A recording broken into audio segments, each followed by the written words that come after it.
My name is Emily, and today I want to tell you about the chapter of my life that taught me the true meaning of strength.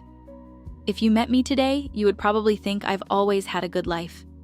You'd see a woman with a successful career, a beautiful home, and people who love her. But what you would never guess is that there was a time when I felt completely unwanted. I lost both of my parents before I turned 11. One rainy afternoon, a police officer knocked on our front door. By sunset, everything I had ever known was gone. For weeks, I barely spoke. I kept expecting my parents to walk through the door. They never did. Because I had no grandparents left, I was sent to live with my mother's older sister, Aunt Carol. She already had 2 daughters, Sophia and Megan.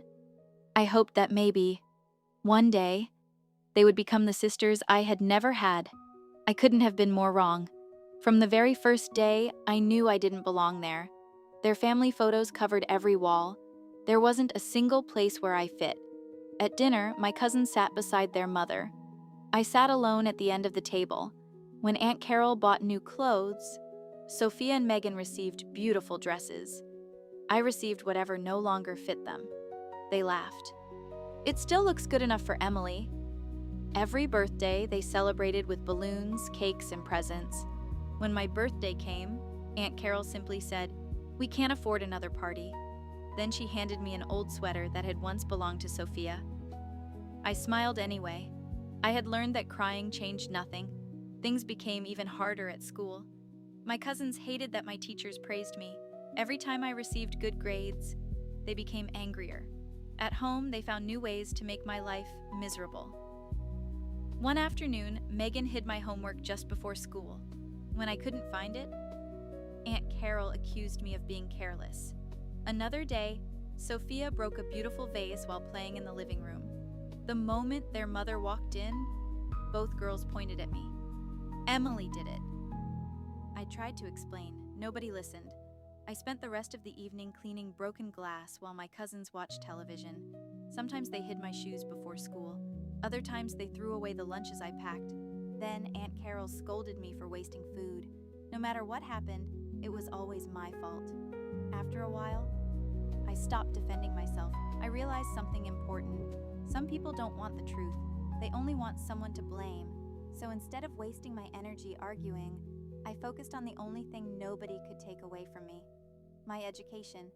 Every evening after finishing the housework, I sat beside the small window in my room and studied. Sometimes until midnight. Books became my escape. Every page reminded me that my future didn't have to look like my present. One evening, my math teacher noticed I looked exhausted. After class, she asked, "Emily, are you okay?" For a long moment, I wanted to lie. Instead, I told her everything. She didn't pity me. She believed in me. From that day on, she stayed after school to help me prepare for scholarship exams. She even brought me books because she knew I couldn't afford them. When I turned 18, something happened that changed my life forever. I received a full scholarship to one of the best universities in the country. I still remember holding that letter with shaking hands. For the first time in years, I cried. Not because I was sad, because I was finally free.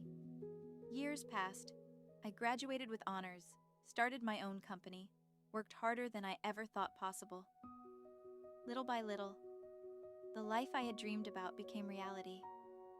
One afternoon, many years later, I received a message from Sophia. She wanted to meet for coffee. Curiosity got the better of me. When we met, she looked nothing like the confident girl I remembered.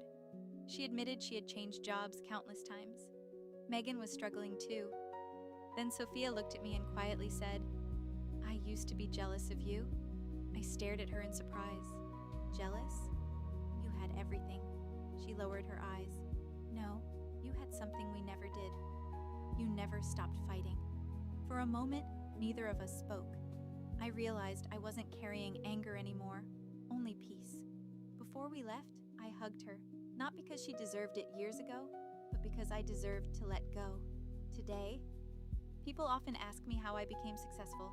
They expect me to talk about business, money, or luck.